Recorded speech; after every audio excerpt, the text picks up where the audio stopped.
Salam alaikum, Azul Fellaouen, qui raconte des excusez-moi, je suis un peu malade aujourd'hui. Alors, vous savez où je suis? Je vais vous le dire tout de suite. Alors là, c'est le numéro 21. 21, quai Montebello. Regardez la photo, je vais vous dire c'est qui. Alors, quai Montebello. Je vous montre la rue. Voilà. Quai Montebello. Alors, quai Montebello, pardon. Regardez où ça se trouve. Juste en face de Notre-Dame. Voilà, nous sommes juste en face de Notre-Dame et il y a un célèbre ministre algérien qui a vécu ici comme un pacha. Voilà, donc je vous montre l'autre côté. Voilà. Vous voyez ici? Alors là, tout ça, sur les deux côtés, c'est l'appartement de l'ancien ministre algérien, Abdeslam Bouchouerb. Vous voyez?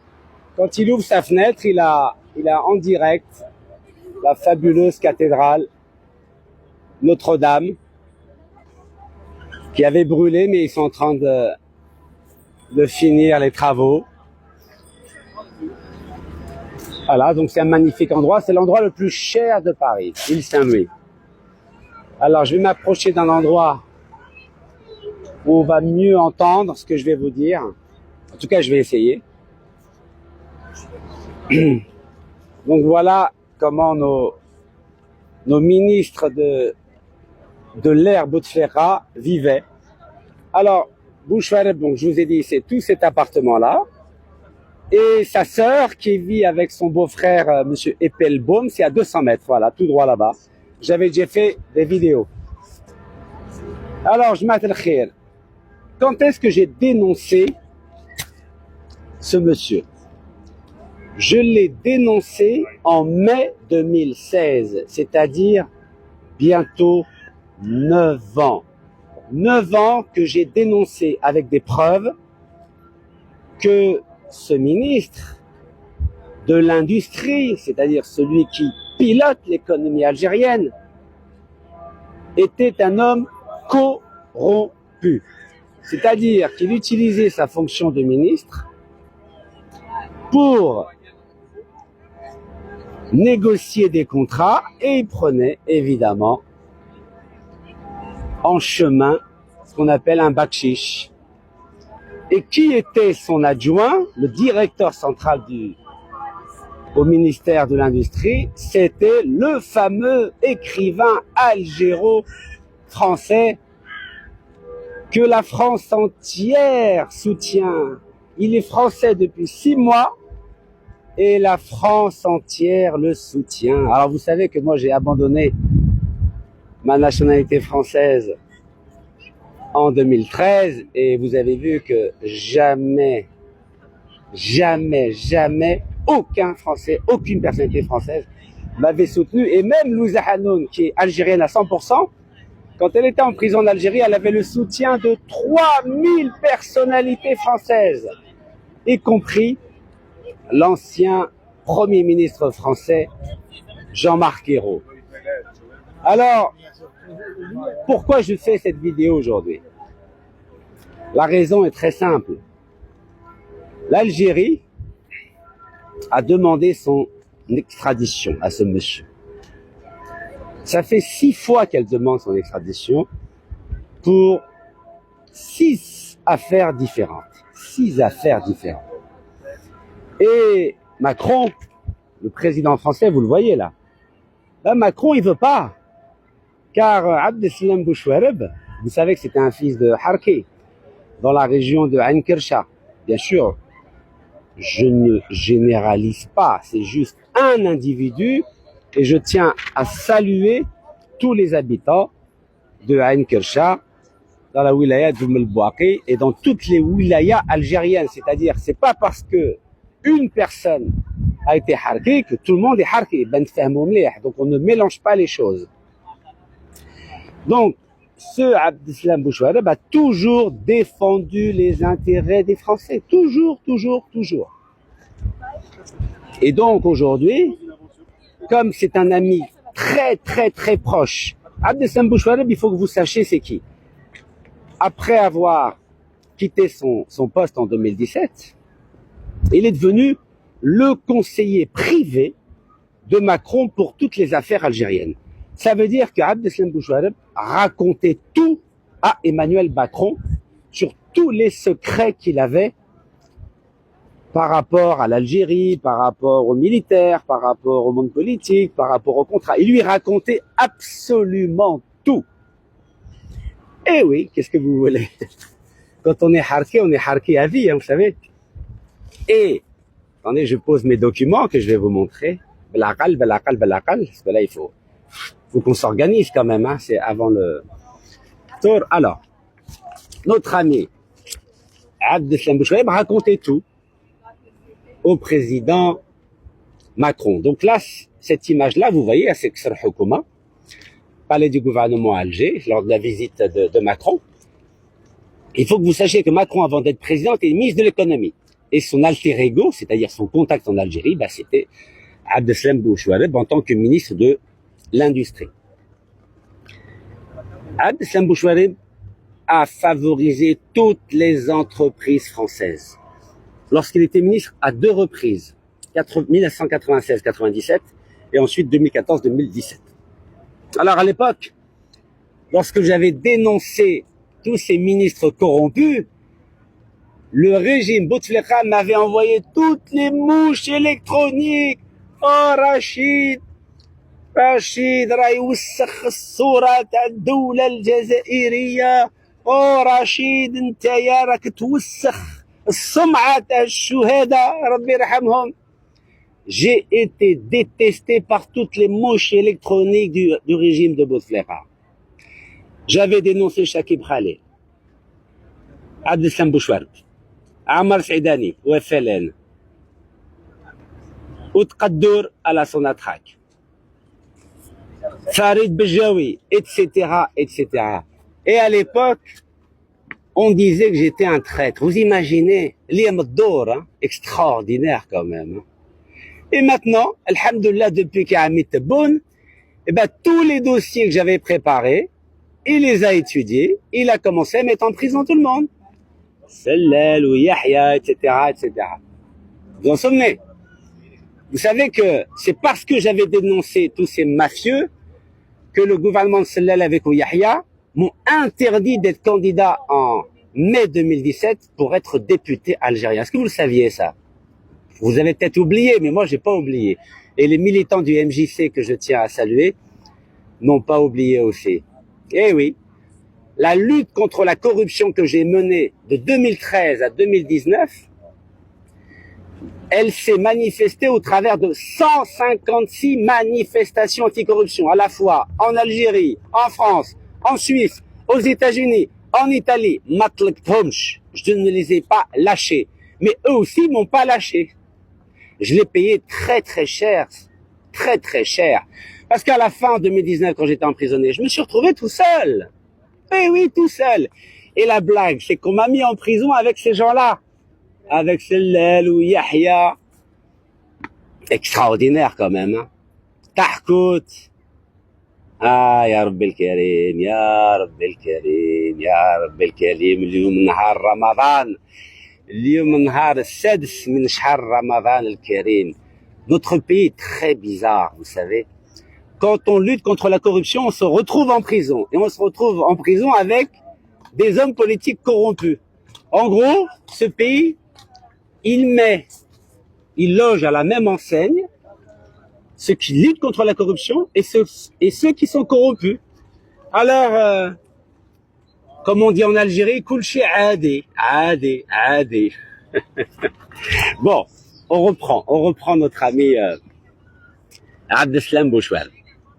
Vous savez qu'Abdeslam Bouchouareb, je lui avais proposé de se rencontrer pour trouver une solution. Et j'avais fait passer le message à son avocat. Je lui avais dit, s'il démissionne, j'arrête de l'embêter. Et au début, il m'a fixé rendez-vous. Et après, il y a ses amis du DRS. Vous savez que le DRS est partagé en plusieurs clans. Le clan français du DRS lui avait dit non, faut pas rencontrer Nekez. Il faut l'ignorer, comme aujourd'hui là, comme on ignore aujourd'hui. Eh ben, il a payé cher. S'il m'avait rencontré, peut-être que il n'aurait pas eu tous ces problèmes. Bon, bref, on continue. Alors, regardez le journal Marianne. Regardez ce qu'il dit, le journal Marianne. Donc là, c'est la photo de Abdeslam Bouchouer. Alors, il dit, ça c'est l'avocat général, c'est-à-dire le parquet, c'est-à-dire celui qui représente le ministère de la Justice sous les ordres du président Macron.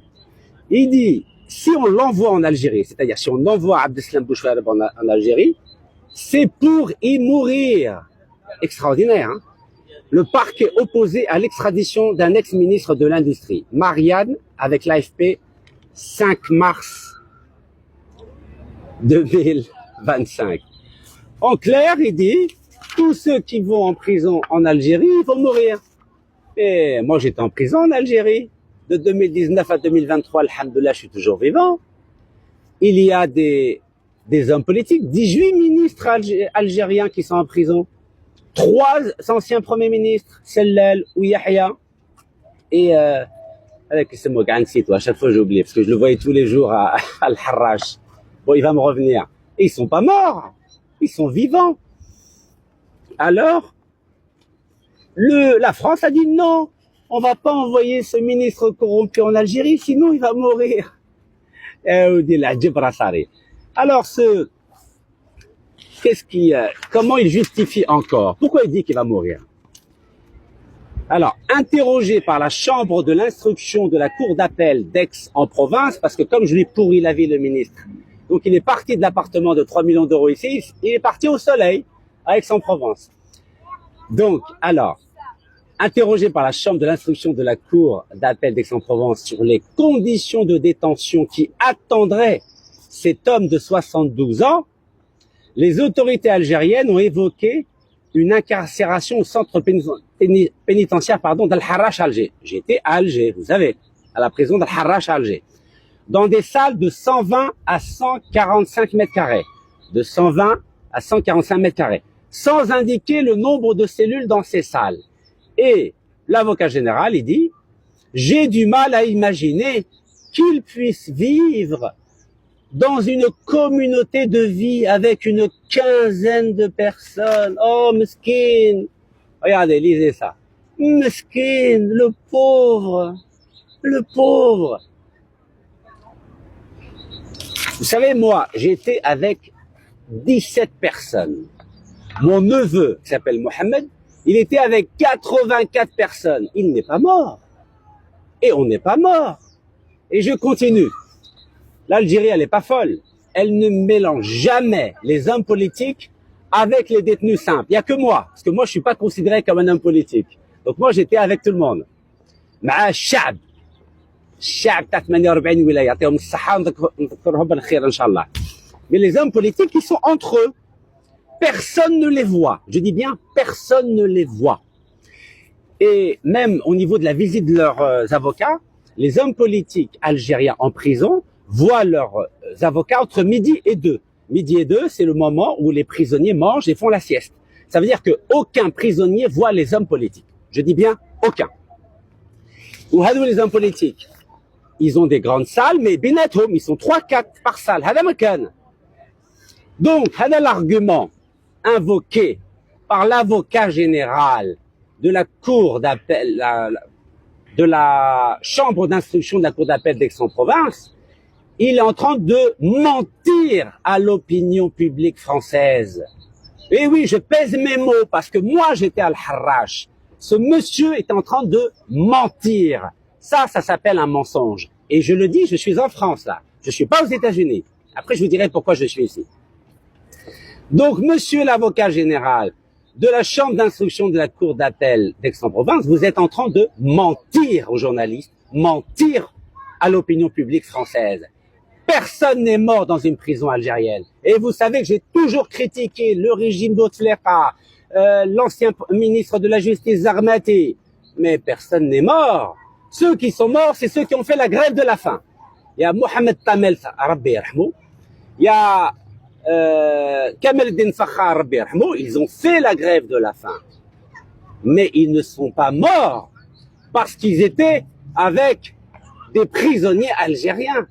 À moins que l'avocat général de la chambre d'instruction de la cour d'appel d'Aix-en-Provence voudrait que monsieur Abdeslam Bouchouareb soit dans un magnifique appartement en face de Notre-Dame. C'est peut-être ça qu'il veut. Ah, les Français sont marrants quand même. Alors, regardez ce qu'il disait Bouchouareb, c'est extraordinaire. Hein? Il a dit, je ne suis pas un voleur, mais un grand industriel anti-islamiste. Ah, il y a le bled. Je ne suis pas un voleur, mais un grand industriel anti-islamiste. Bon, vous savez pourquoi Macron le soutient, notre ami Bouchouareb? Parce que Abdeslam Bouchouareb, comme l'auteur algéro-français, sont des agents de normalisation avec Tel Aviv. C'est-à-dire que Bouchouareb était l'intermédiaire entre Tel Aviv et certains responsables en Algérie pour avoir des relations entre l'Algérie et Israël. Et c'est toujours le cas. Et oui, c'est toujours le cas. Avec l'auteur algéro-français. Voilà la raison. La France soutient ses agents de normalisation avec Tel Aviv. Parce que la France de Macron voudrait que l'Algérie soit comme le Maroc, comme les Émirats Arabes Unis, comme l'Égypte, comme la Jordanie. Elle voudrait que l'Algérie entretienne des relations avec Tel Aviv sans qu'il y ait un État palestinien. Et le président algérien a été très clair. Il a dit, tant qu'il n'y a pas d'État palestinien, il n'y aura pas de normalisation avec Tel Aviv. Mais M. Bouchouareb voudrait avoir une normalisation. Et c'est pour ça qu'il est protégé. Mais il n'y a pas que lui qui est protégé, je vous rassure. Hein. Il y a Nassim Al-Qaddour qui a été condamné par la justice américaine. Vous savez que Nassim Al-Qaddour a une fortune de 2 milliards de dollars. Oui, 2 milliards de dollars. Et les Américains lui ont interdit d'utiliser les comptes bancaires. Mais la France de Macron, elle autorise Nassim Al-Qaddour à utiliser ses comptes bancaires. Et il a acheté une nationalité au Liban. Eh oui. Et quand j'ai porté plainte contre Al-Qaddour ici au parquet national financier, ben ils ont rejeté ma plainte.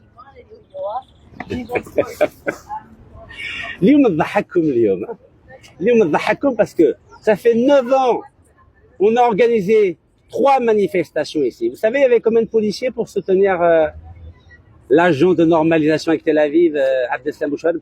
200 policiers. Il y avait 200 policiers pour le soutenir, pour le protéger. Et à l'époque, Rachid, comment tu salis l'image d'un ministre algérien? C'est pas bien ce que tu fais, tu as un harki. Non, c'est pas moi le harki, c'est lui le fils de harki. Moi, Jiddi, ils sont pas des harkas. Eh non. مدفونين في البلاد الحمد لله. Eh ouais. Et donc c'est à cause de ces gens-là que j'ai pas pu être candidat, ni en 2017, ni en 2019. Et en février 2016, Hamedou Yahya, il m'a carrément interdit de candidature dans la Constitution. Bon, je vous rassure c'est la même Constitution, ça n'a pas bougé au niveau de l'interdiction. Peut-être qu'Hamid Tebboune, il va changer, j'espère, Inch'Allah. Alors, qu'est-ce que je peux vous dire d'autre? Maintenant, je vais vous parler pourquoi je suis là. Alors, je vais vous dire pourquoi je suis là. Alors, Oulad El Bled, je vais vous dire pourquoi je suis là.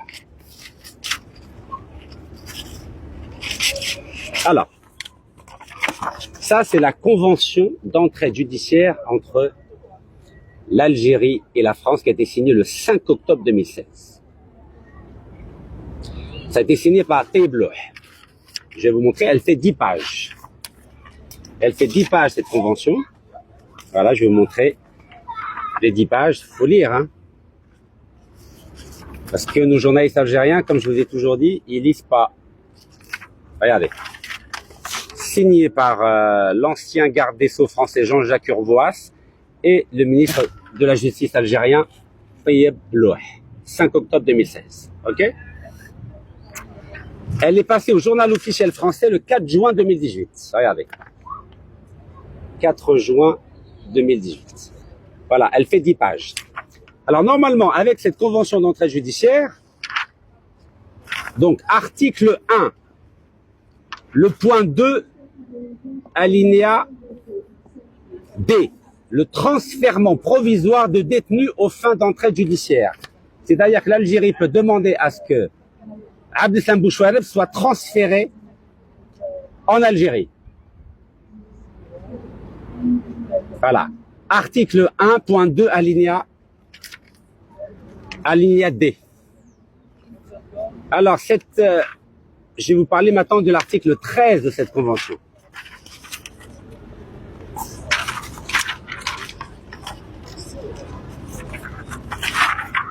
Vous êtes patient, j'espère. Là, je suis en train de me courber le dos parce que manish le segment. Alors, demande d'information en matière bancaire. Article 13. Demande d'information en matière bancaire. C'est-à-dire que l'Algérie peut demander toutes les informations bancaires de tous les citoyens algériens en France et la France peut demander des informations bancaires sur tous les Algériens ou Français qui sont en Algérie. Donc l'Algérie peut, normalement, elle a toutes les informations sur ce que possèdent tous ceux qui ont fui l'Algérie, tous les ministres, tous les militaires, tous les hommes d'affaires, tout, absolument tout. Et pendant que j'étais en prison, notre ami Zarmati a demandé toutes les informations à la France. Et c'est comme ça que la France m'a bloqué. L'Algérie a justifié, Zarmati, pas Tebboune, Zarmati en a profité pour me massacrer. Et pendant que j'étais en prison, la France en a profité pour me juger par défaut à 18 mois de prison ferme, mandat d'arrêt international, saisie de tous les appartements et blocage de tous les comptes bancaires. Voilà, en vertu de l'article 13 de cette convention d'entraide judiciaire. Et alors, qu'est-ce que je veux dire d'autre? Et je continue. L'article 16, ça s'appelle livraison surveillée. C'est-à-dire que ou l'Algérie ou la France peuvent livrer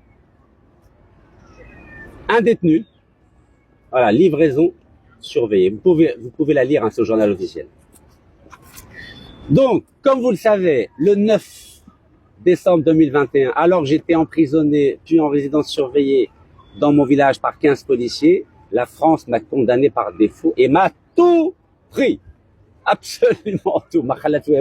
Et même ma femme, elle a un mandat d'arrêt. Jusqu'à maintenant, elle a un mandat d'arrêt. Incroyable. Alors que Meskina, elle n'a rien fait, elle n'y est pour rien. Tout ça parce que dans les immeubles, il y a son nom avec le mien.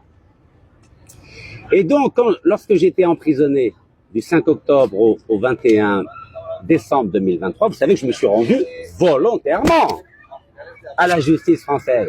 C'est pas comme Bouchouareb qui est en train de se cacher en France ou Kamel Daoud qui est en train de se cacher en France. La différence entre ces gens-là et moi, c'est le courage. Quand le bureau de Gaït Salah a dit que j'allais être emprisonné si j'ai en Algérie, je me suis rendu en Algérie et j'ai été emprisonné en Algérie. Et quand les Français m'ont condamné par défaut à 18 mois de prison, m'ont tout pris avec un mandat d'arrêt international, je me suis rendu à la justice française. Je n'ai pas eu peur, comme ces gens qui se présentent comme des intellectuels alors qu'ils n'ont pas un gramme de courage. Je dis bien pas un gramme de courage. Et donc, lorsque j'étais au tribunal de Créteil, qu'a demandé le parquet, le procureur, c'est-à-dire Macron? Macron et le parquet, donc, a dit que j'étais passible de 10 années de prison. 10 années de prison. Est-ce que vous imaginez? À cause d'un dossier complètement fabriqué par le général Denis Favier, qui était à l'époque directeur général de la gendarmerie française et aujourd'hui vice-président de Total, à qui nous avons fait un cadeau de 250 milliards de dollars pendant 25 ans. Eh ouais. Donc Denis Favier a fabriqué un dossier de toutes pièces. Donc moi j'ai porté plainte contre lui. Et maintenant il est mis en examen. Et là, je suis venu ici, normalement j'ai un procès bientôt, Inch'Allah, pour récupérer tous mes biens ou alors pour aller 10 ans en prison. Vous savez qu'au tribunal de Créteil, ils avaient dit, nous, on est obligé de vous laisser en prison avant votre procès parce qu'on a peur que vous fuyiez aux États-Unis ou au Togo, parce que j'avais un visa du Togo à l'époque. Je leur ai dit, pardon, moi, je vais fuir aux États-Unis. Vous croyez, vous m'avez pris pour Kamel Daoud ou Abdeslam Bouchouareb, qui fuit la justice algérienne?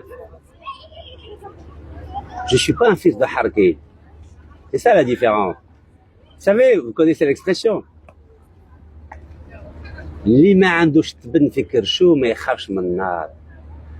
Moi, j'ai été élevé avec le NIF, le sens de l'honneur. Si une justice me cherche, c'est moi qui viens. Je suis en France, j'affronte la justice française. Je peux rester caché aux États-Unis ou en Algérie. Jamais. Jamais et jamais. Et vous savez que j'ai fait plus de 100 vidéos où j'ai dénoncé l'État français. Et je suis là, il n'y a pas de problème. Je leur dis, vous voulez m'arrêter, vous pouvez m'arrêter.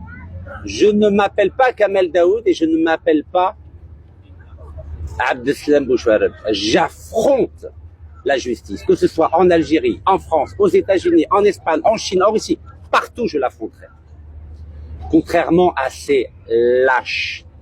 Donc voilà, je voulais simplement témoigner que il y a 9 ans, on m'a pris pour un harké lorsque j'avais manifesté, dénoncé tous ces ministres corrompus, dont la majorité sont en prison aujourd'hui, mais quelques-uns sont toujours en fuite, comme Shakib Khalil, comme Abdeslam Bouchouareb, ou des hommes d'affaires comme Farid Bejaoui ou Nassim Ouattara, que personne ne cherche. Hein.